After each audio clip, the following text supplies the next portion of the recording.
اجر اکثر مستحقین کی ایک بہت بڑی تعداد ایسی ہے کہ جو ابھی تک اس فہرست سے باہر ہے.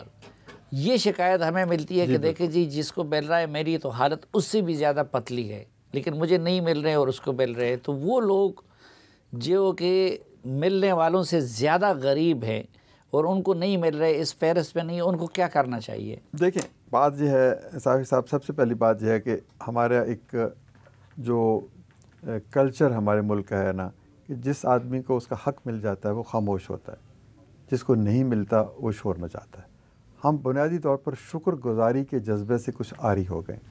اب یہ جو 93 لاکھ گھرانے ہیں جن کو مل رہا ہے، ان میں سے آپ کہیں کہ 80 لاکھ کو صحیح مل گیا، 10-12 لاکھ کو کٹوتی کے ساتھ مل گیا. جن کو پورا مل گیا وہ تو خاموش رہیں گے، جن کے پیسے کٹ گئے وہ شور مچائیں گے، اور عام تاثر یہ بن جائے گا کہ شاید سب کے کٹ گئے. ایک تو پہلی چیز. دوسری، میں نے آپ کو پہلے عرض کیا کہ 1 کروڑ 10 لاکھ گھرانے ہیں جو 32 سے نیچے ہیں، ان میں سے صرف 93 لاکھ تک ہم پہنچے ہیں، یعنی 17 لاکھ اور گھرانے ایسے موجود ہیں جن کو یہ مدد ملنی چاہیے، لیکن حکومت پاکستان کے وسائل کی کمی کی وجہ سے ان 17 لاکھ لوگوں تک ہم نہیں پہنچ رہے. اس وقت ہم نے ایک رجسٹری اوپن کر دی ہے کہ جو لوگ مستحق اپنے آپ کو سمجھتے ہیں وہ آ کے اپنا نام اس رجسٹری میں انٹر کروائیں. ہم اس کی ویریفیکیشن کریں گے اور اس 1 کروڑ 10 لاکھ لوگوں کی جو فہرست ہے، اگر اس میں مزید بھی اضافہ ہوگا تو وہ کریں گے.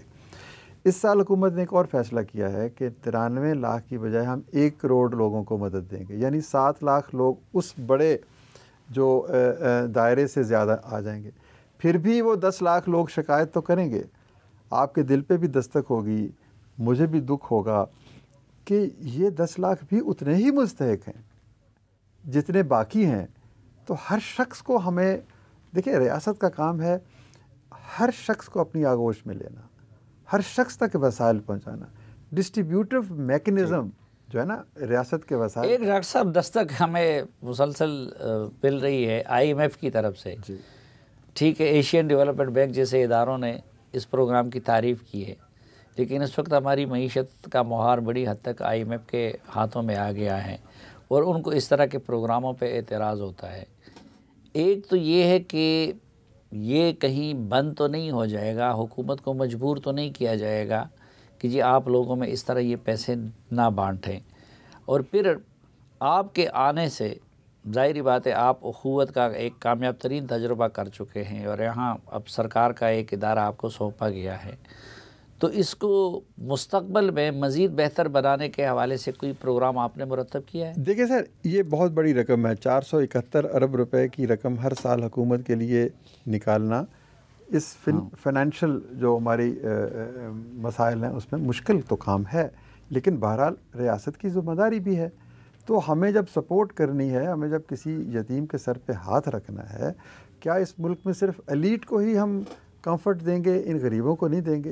یہ ایک پولیٹیکل سوال ہے، یہ ایک مورل کویسچن ہے، یہ ایک ریلیجس، یہ ایک سوشل ڈائلیما ہے کہ ان لوگوں کو ہم کہتے ہیں نا جی کہ اسکینڈینیوین کنٹریز نے تو ریاست مدینہ بنا لی، انہوں نے تو حضرت عمر بن عبدالعزیز رضی اللہ تعالیٰ عنہ کا ایک نظام اپنا لیا کہ جو غریب ہے، جس کو کھانا نہیں ملتا اس کو ریاست کھانا دیتی ہے. تو یہاں پر اگر ہم ان 1 کروڑ خاندانوں کو اپنی آغوش میں گود میں لیتے ہیں تو ہم کہتے ہیں کہ یہ بھیک ہے.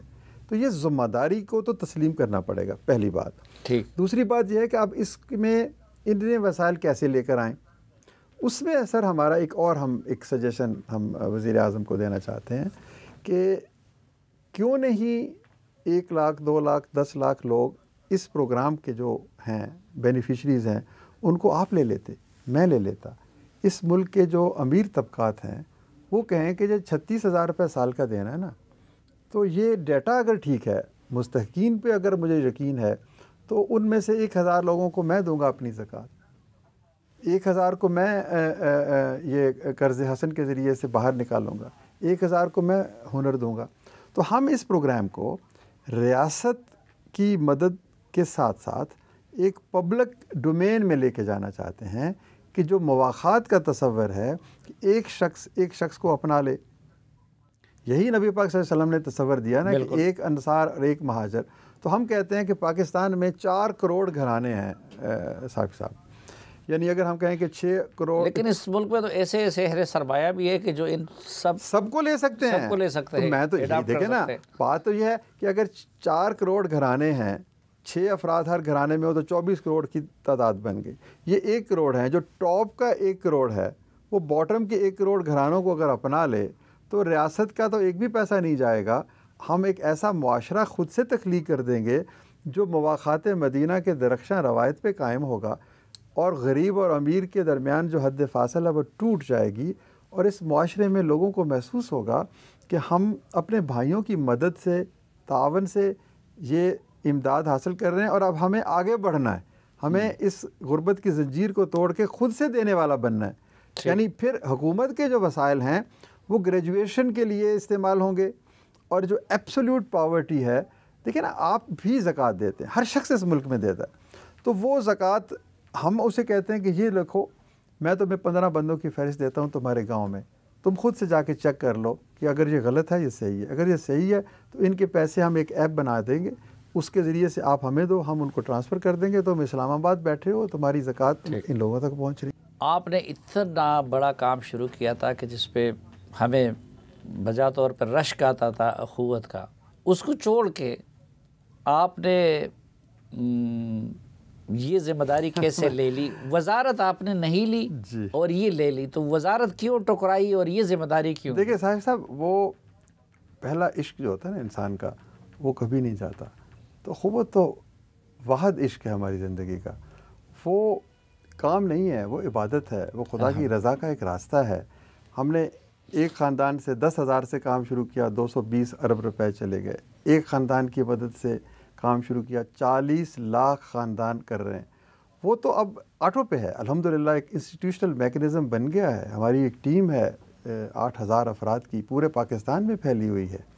تو وہ کام تو رگوں میں ہے، خون کی ایک ایک بوند میں ہے، اٹھتے بیٹھتے چلتے پھرتے وہی کام ہوتا ہے۔ یہ ایک اضافی ذمہ داری ہے، this is not at the cost of اخوت۔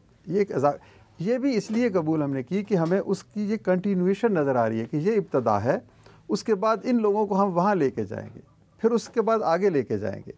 تو یہ چونکہ الائنڈ ہے with our objective to fight against poverty, eradication of poverty, absolute poverty کو جب تک ہم ختم، جب تک اس ملک میں ایک بھی شخص غریب ہے، ہم سب غریب ہیں۔ تو اس کنٹیکسٹ میں میں نے یہ کہا۔ اور وزارت، سر دیکھیں، وزارت کیوں ٹکرائی آپ کی طرح ہم بھی درویش لوگ ہیں، کیا کریں گے، جھنڈا، گاڑی، بنگلہ، بہت ساری چیزیں ہیں۔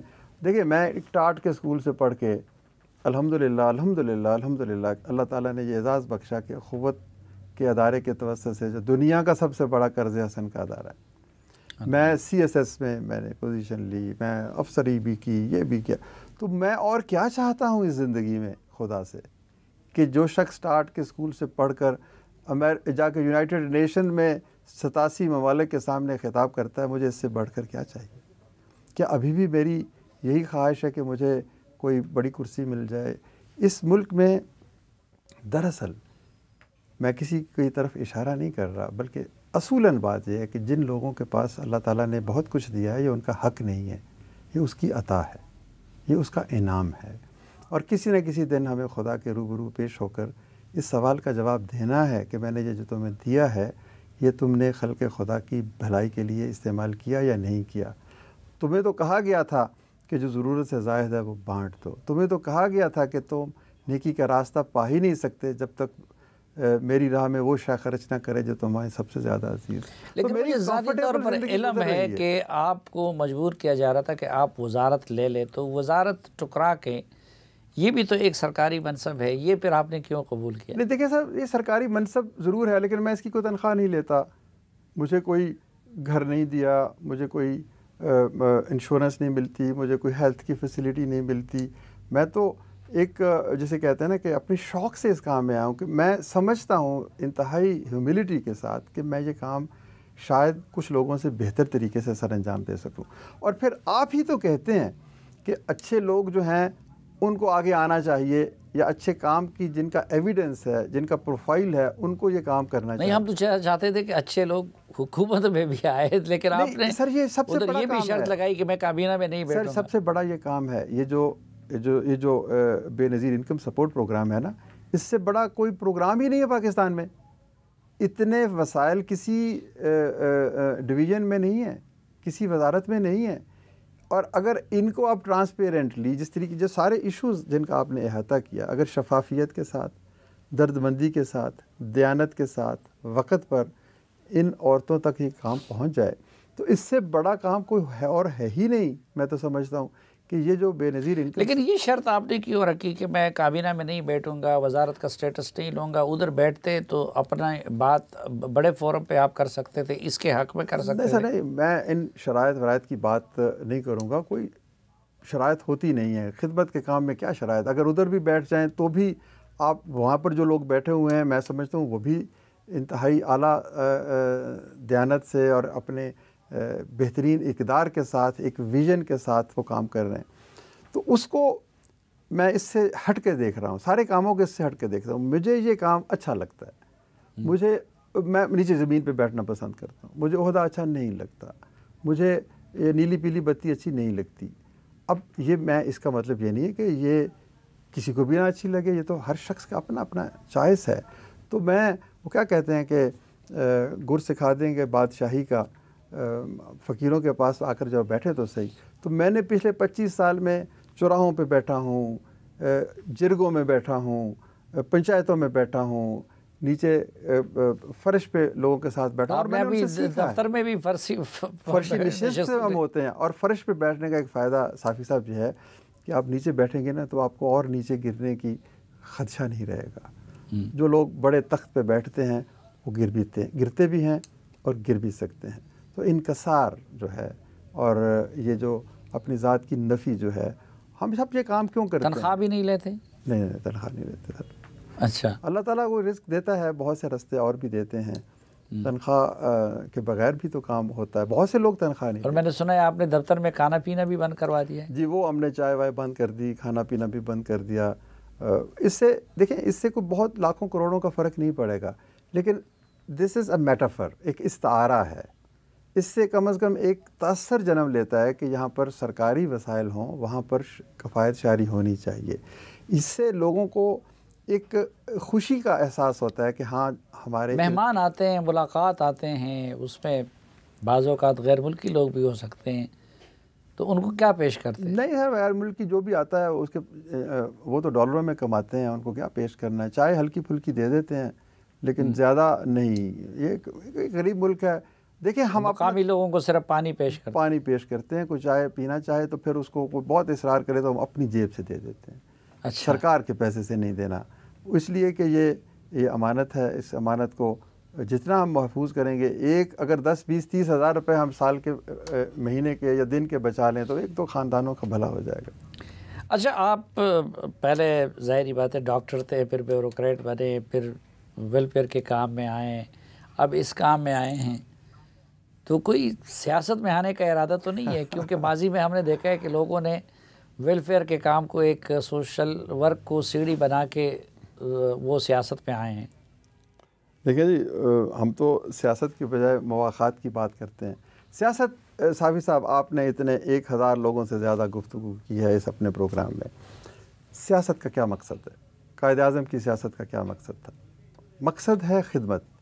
تو اگر میں خدمت کا کام کسی اور طریقے سے کرنے کی صلاحیت مجھ میں ہے، مجھ میں سیاست کی صلاحیت نہیں ہے. سیاست کے لیے جو خوبیاں چاہیے وہ کچھ اور طرح کی ہیں.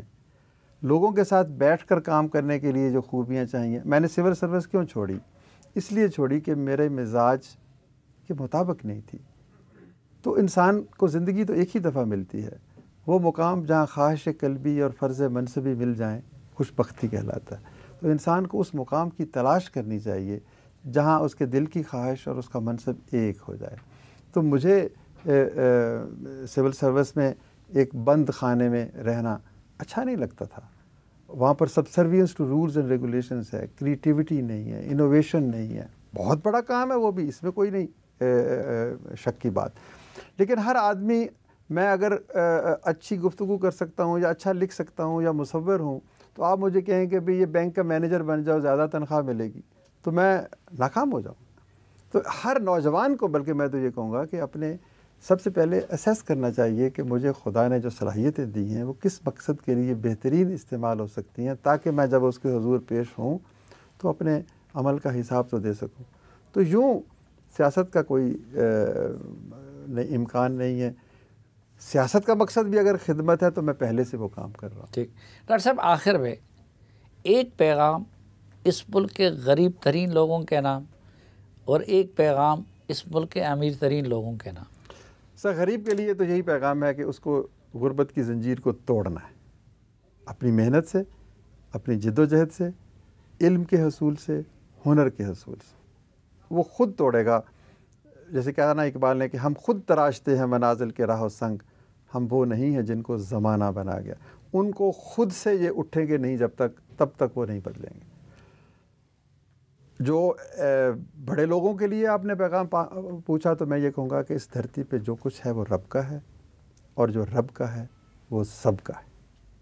وہ یہ نہ سمجھیں کہ یہ سورج، چاند، ستارے، یہ باغ، یہ پھول، یہ گلستان ان کے لیے بنے ہیں۔ یہ خدا نے پوری کائنات کے لیے بنائے ہیں، اور ساتھ اس نے یہ کہہ دیا ہے کہ تم صرف اپنی ضرورت کی حد تک رکھ سکتے ہو، باقی میری راہ میں دے دو۔ ضرورت کا تعین تو وہ کریں، لیکن دولت کے انبار لگانے سے الحاکم والتکاثر، صرف یہی اگر وہ سورہ پڑھ لیں تو میں کون ہوتا ہوں پیغام دینے والا، یہ تو خدا نے پیغام دے دی۔ الحاکم التکاثر حتی زرتم المقابر، اللہ نے ان کو پیغام دیا ہے۔